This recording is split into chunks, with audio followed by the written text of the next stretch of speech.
Ya wis.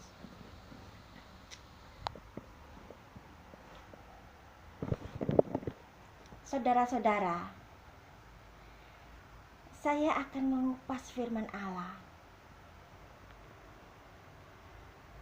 Saya akan mengupas firman Allah yang terambil dari Yakobus 1 ayat 1 sampai 8.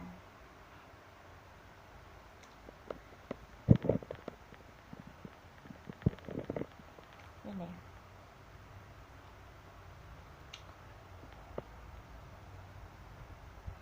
Saya akan bacakan dan saya akan mengupasnya. Mari sama-sama membaca. Iman dan hikmat. Saudara-saudaraku, anggaplah sebagai suatu kebahagiaan apabila kamu jatuh ke dalam berbagai-bagai pencobaan. Karena sebab kamu tahu bahwa ujian terhadap imanmu itu menghasilkan ketekunan. Dan biarlah ketekunan itu membuahkan buah yang matang, supaya kamu menjadi sempurna dan utuh dan tak kekurangan sesuatu apapun. Tetapi apabila di antara kamu ada yang kekurangan hikmat, hendaklah ia memintakannya kepada Allah, yang memberikan kepada semua orang dengan murah hati dan dengan tidak membangkit-bangkit. Maka hal itu akan diberikan kepadanya. Hendaklah ia memintanya dalam iman, dan sama sekali jangan bimbang. Sebab orang yang bimbang sama dengan gelombang laut yang diombang-ambingkan kian kemari oleh angin. Orang yang demikian janganlah mengira bahwa ia akan menerima sesuatu dari Tuhan. Sebab orang yang mendua hati tidak akan tenang dalam hidupnya.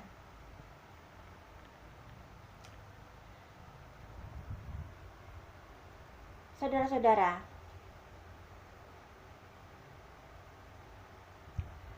kita bahas satu persatu, ayat demi ayat. Dikatakan di sini, saudara-saudaraku, anggaplah sebagai suatu kebahagiaan apabila kamu jatuh ke dalam berbagai-bagai pencobaan. Pencobaan di sini adalah yang dimaksud pencobaan, ujian. Ujian atau masalah atau kesulitan. Iman tanpa ujian disangsikan kemurniannya.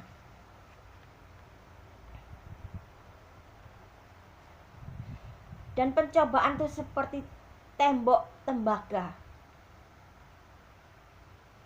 yang harus dihancurkan. Jadi masalah itu harus dipatahkan. Iman itu bagaimana kita mengatasi kesulitan? Bagaimana kita mengatasi penderitaan? Bagaimana kita mengatasi masalah? Dengan iman kita bertindak.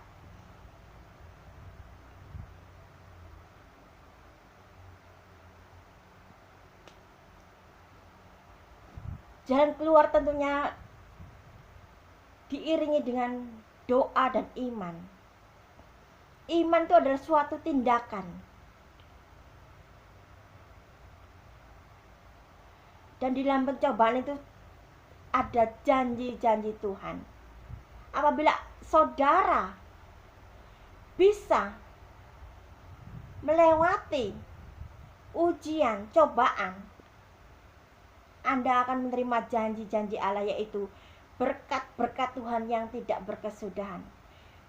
Berkat Tuhan yang besar, yang tiada tertandingi.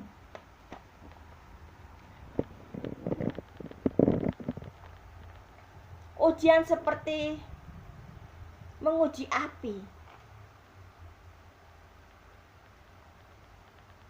Tuhan menguji manusia seperti emas dibakar dengan api. Api di sini dikaitkan dengan kesengsaraan. Jadi iman dibakar dengan api kesengsaraan. Dalam kesengsaraan itu orang itu tahan uji. Lewat penderitaan, orang itu tahan uji. Semakin dekat kepada Tuhan. Ujian itu melatih kita, mengajar kita. Kalau kita mampu melewati ujian, itu adalah suatu kebahagiaan. Di dalam kesengsaraan kita harus bersuka cita. Karena di dalam kesengsaraan itu ada kesempatan. Di dalam masalah itu adalah kesempatan. Di setiap masalah ada kesempatan. Di setiap kesulitan ada kesempatan. Kesempatan apa? Kita melihat sisi-sisi yang baiknya.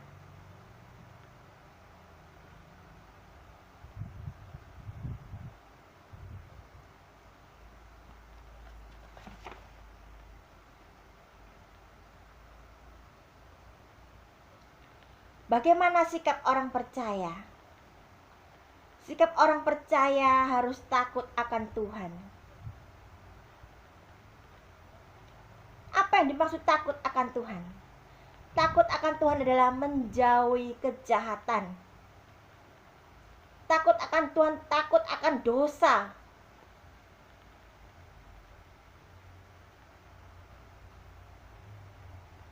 Dan kita bergaul karib dengan Allah. Mata kita harus terarah kepada Tuhan.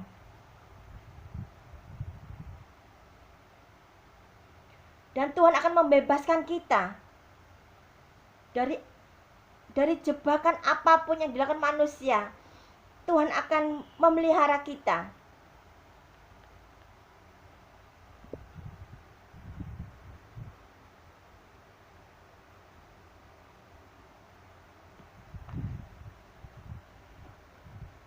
Sebab kamu tahu bahwa ujian terhadap imanmu itu menghasilkan ketekunan. Jadi pencobaan ini menghasilkan ketekunan. Sampai kita lulus ujian, kita naik kelas, kita naik level, kita naik tingkat.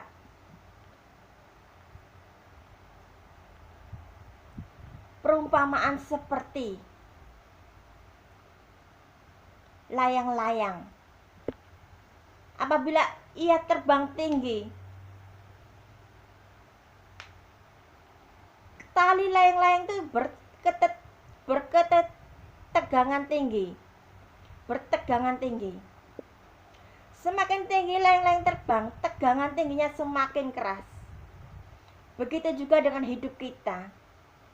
Apabila kita hidupnya tegangan tinggi, berarti kita semakin tinggi berterbang. Apabila kita semakin tinggi, semakin bermasalah, ujian semakin berat, berarti kita melambung tinggi seperti layang-layang.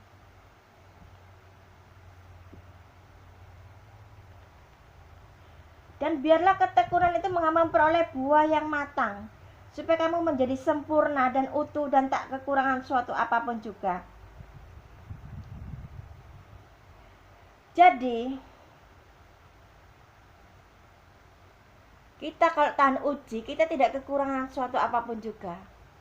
Kita dapat mengatasi semua masalah. Kita dapat mengatasi semua kesulitan. Karena keyakinan mengubah sikap. Sikap mengubah keadaan. Sikap mengubah situasi. Kemampuan mengatasi kesulitan. Kemampuan mengatasi masalah. Kemampuan mengatasi penderitaan. iman kita, bertindak dengan iman. Tapi apabila di antara kamu ada yang kekurangan hikmat, hendaklah ia memintakannya kepada Allah. Jadi, kalau kita berdoa, apabila kita kekurangan hikmat, mintalah kepada Allah hikmat. Karena pengetahuan diperlukan untuk menjalani kehidupan ini. Pengetahuan diperlukan untuk menjalani kehidupan ini. Di samping itu kita juga perlu penyertaan Tuhan.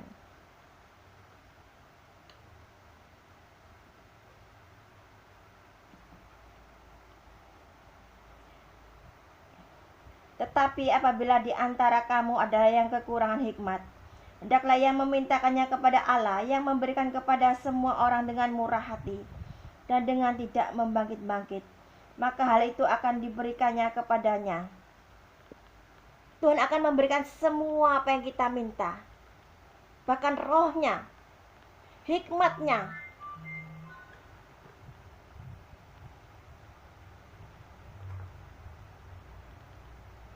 Rohnya diberikan kepada kita dengan tidak membangkit-bangkit. Sesuatu yang paling berharga di hadapan Allah adalah rohnya. Dan rohnya diberikan kepada kita.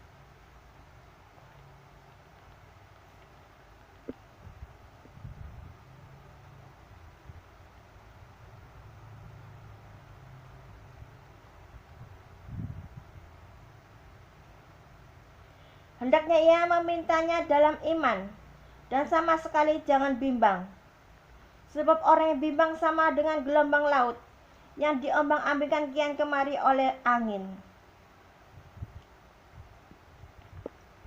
Kalau kita berdoa, janganlah kita bimbang. Karena orang yang bimbang, seperti gelombang laut, diombang-ambingkan kian kemari, dan ia tidak mendapat apa-apa. Orang yang demikian janganlah mengira bahwa ia akan menerima sesuatu dari Tuhan. Sebab orang yang mendua hati tidak akan tenang dalam hidupnya. Jangan bimbang. Doa dengan yakin. Jangan dengan bimbang. Apabila bimbang, maka saudara tidak mendapat suatu apapun juga.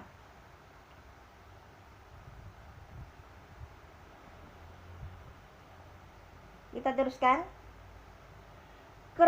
Keadaan rendah dan keadaan kaya. Yakobus 1 ayat 9 sampai 11. Baiklah saudara yang berada dalam keadaan yang rendah bermegah karena kedudukannya yang tinggi, dan orang kaya karena kedudukannya yang rendah, sebab ia akan lenyap seperti bunga rumput. Karena matahari terbit dengan panasnya dan terik dan melayukan rumput itu sehingga gugurlah bunganya dan hilanglah semaraknya. Demikian juga halnya dengan orang kaya, di tengah-tengah segala usahanya ia akan lenyap. Di sini dikatakan keadaan rendah dan keadaan kaya.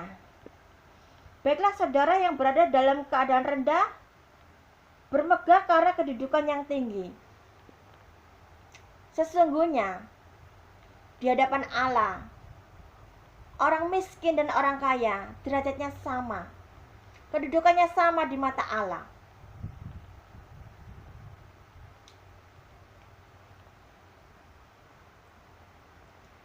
Karena orang miskin selalu mencari Allah. Dikatakan dalam Matius 5,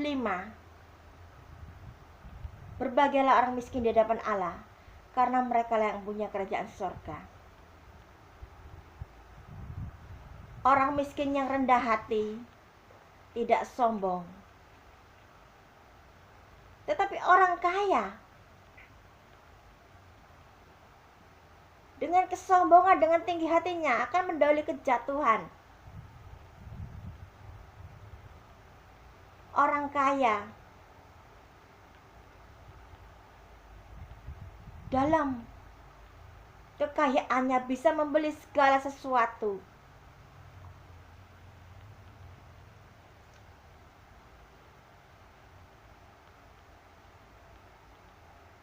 Dan orang kaya karena kedudukannya yang rendah, sebab ia lenyap seperti bunga rumput. Kekayaan orang kaya hanya sementara, seperti bunga rumput kena matahari layu. Tuhan mampu berkuasa, Tuhan mampu bertindak apabila orang kaya itu menjadi sombong, lupa akan Tuhan.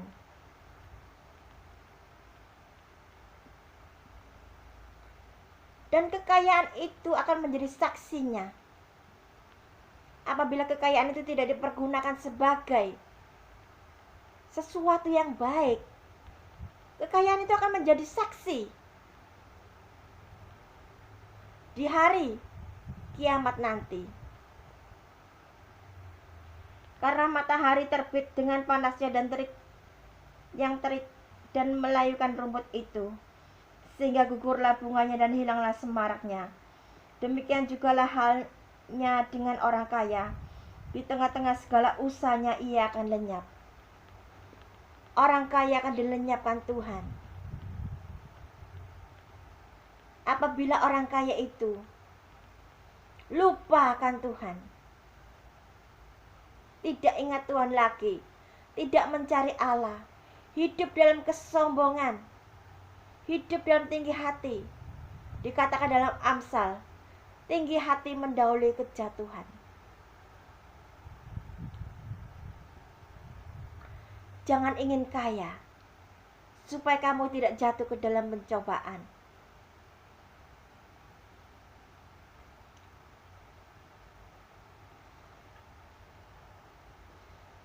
Orang miskin yang mencari Allah berharga di mata Allah. Karena orang miskin itu berusaha mengubah nasibnya dengan cara mencari Allah, berdoa, bekerja keras, beriman, pasrah, berserah kepada Tuhan, menerima nasibnya.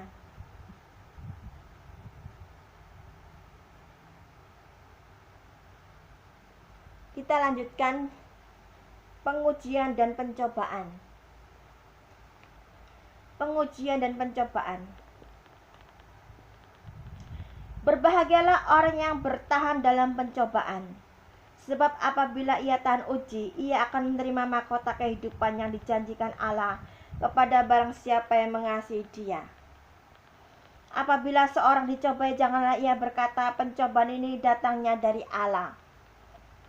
Sebab Allah tidak dapat dicobai oleh yang jahat, dan ia sendiri tidak mencobai siapapun.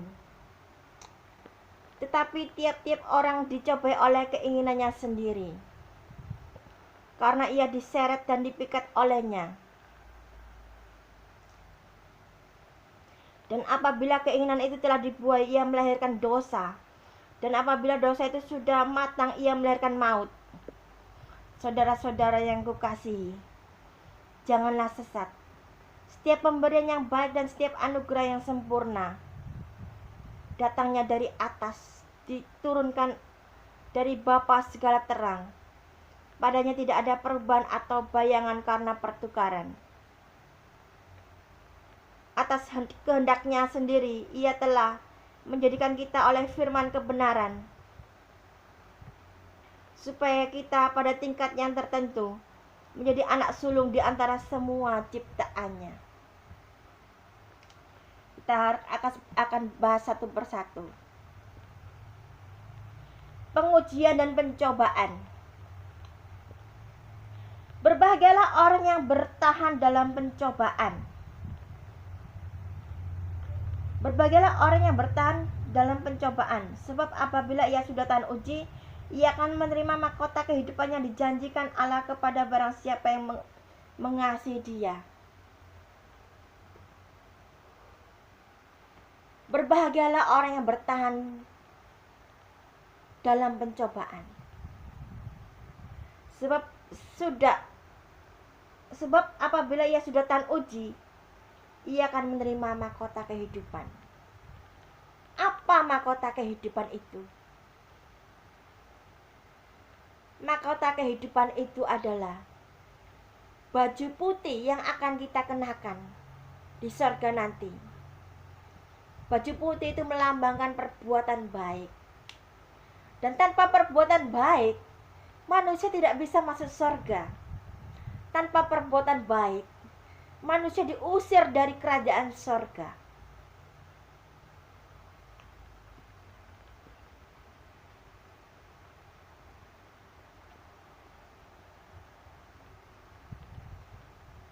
Apakah saudara ingin menerima mahkota kehidupan? Bagaimana caranya menerima mahkota kehidupan? Kerjakan keselamatanmu dengan takut dan gentar. Berbuat baik, beramal, beriman, karena keselamatan diterima dengan iman. Keselamatan diterima melalui iman.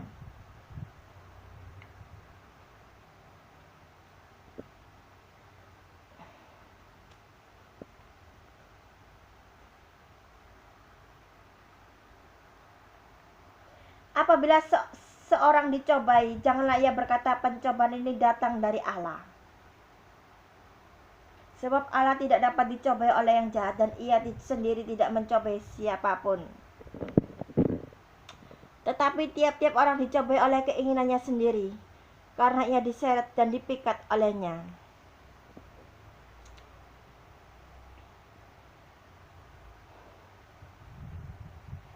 Pencobaan bukan dari Allah, tapi dari keinginan manusia itu sendiri. Ingin kaya, ingin sukses, ingin berhasil, ingin cantik, ingin sempurna.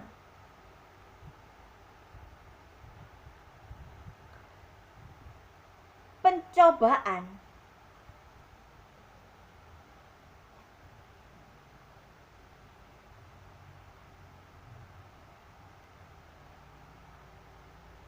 bukan dari Allah, tapi dari keinginan kita.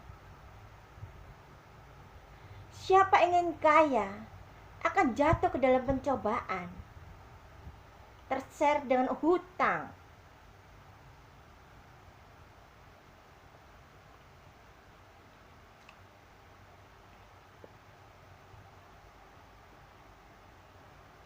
Sebab Allah tidak mencobai siapapun, dan ia tidak dapat dicobai. Tetapi tiap-tiap orang dicobai oleh keinginannya sendiri, karena ia diseret dan dipikat olehnya. Dan apabila keinginan itu telah dibuai, ia melahirkan dosa. Dan apabila dosa itu sudah matang, ia melahirkan maut.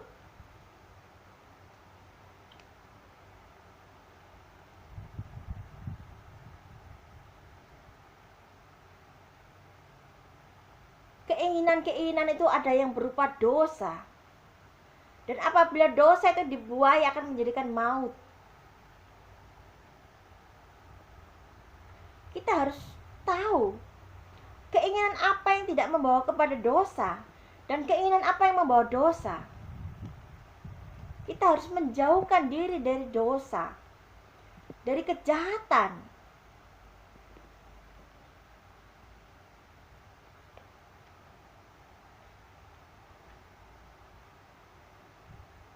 Saudara-saudara yang kukasihi, janganlah sesat.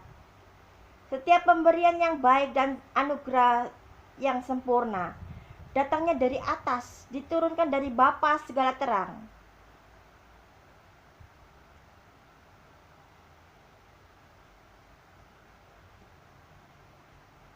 Padanya tidak ada perubahan atau bayangan. Karena pertukaran atas kehendaknya sendiri ia telah menjadikan kita oleh firman kebenaran, supaya kita pada tingkat yang tertentu menjadi anak sulung di antara semua ciptaannya. Dikatakan di sini, semua pemberian yang baik berasal dari Allah.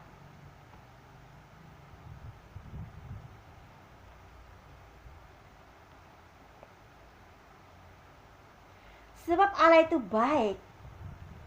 Pemberiannya juga baik. Mengapa ujian harus kita lewati? Itu karena seizin Allah. Allah memberi ujian kepada kita supaya kita menjadi dewasa, menjadi matang, menjadi sempurna, dan tidak bercacat di hadapannya.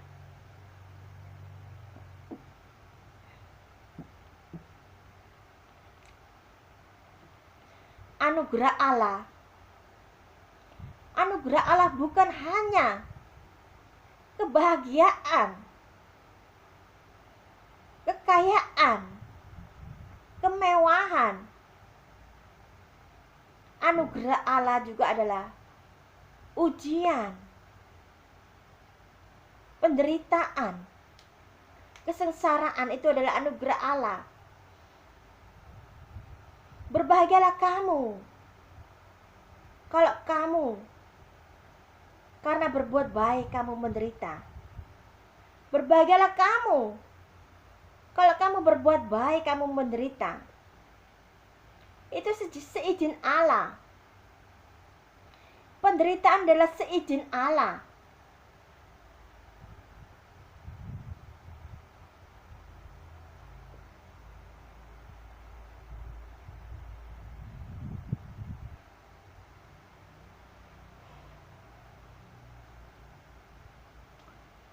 Alam semesta ini diciptakan oleh Allah dengan firman Allah. Dan kita menjadi anak sulung dari segala ciptaannya. Karena kita manusia adalah makhluk yang paling sempurna, paling mulia di hadapan Allah. Dan Allah mengagumi manusia sebagai ciptaan yang paling mulia, paling berharga di mata Allah. Manusia ciptaan Allah yang paling dikagumi Allah, disenangi Allah. Manusia diberi modal, kecakapan, potensi, bakat, kemampuan, kebijaksanaan, hikmat untuk menjalani hidup di dunia ini. Alam semesta diciptakan Allah melalui firman-Nya. Bagaimana Allah menciptakan alam semesta ini? Dengan cara hanya memanggil namanya, maka semuanya bermunculan.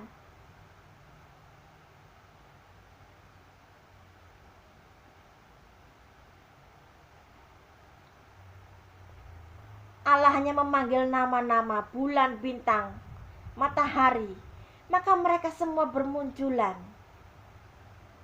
Karena Allah adalah Allah kita yang dahsyat, Allah yang luar biasa, Allah yang maha kuasa. Dan kita menjadi anak sulung dari antara semua ciptaannya.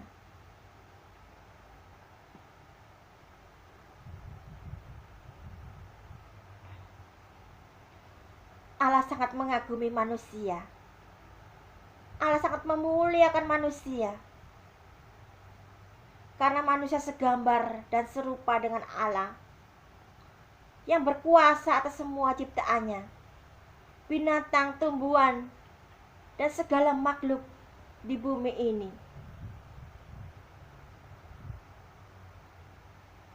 Manusia dibekali iman oleh Tuhan untuk menjalani hidup ini dengan iman. Manusia di dunia tidak sendirian. Manusia bersama-sama dengan Allah.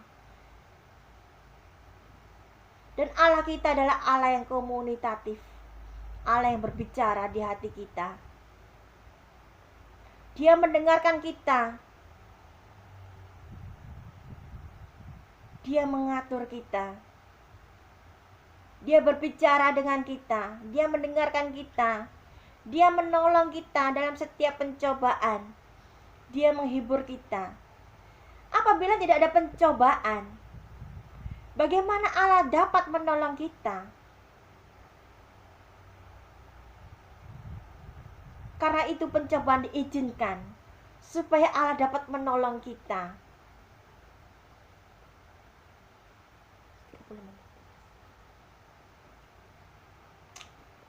Terima kasih saudara-saudara. Ini suratan Yakobus mulai pasal 1 ayat 2 sampai 18 sudah kita renungkan. Semoga acara ini dapat menghibur saudara, menguatkan iman saudara, memberi pengetahuan, memberi pencerahan dalam hati saudara, memberi nasihat, penghiburan, supaya saudara dikuatkan.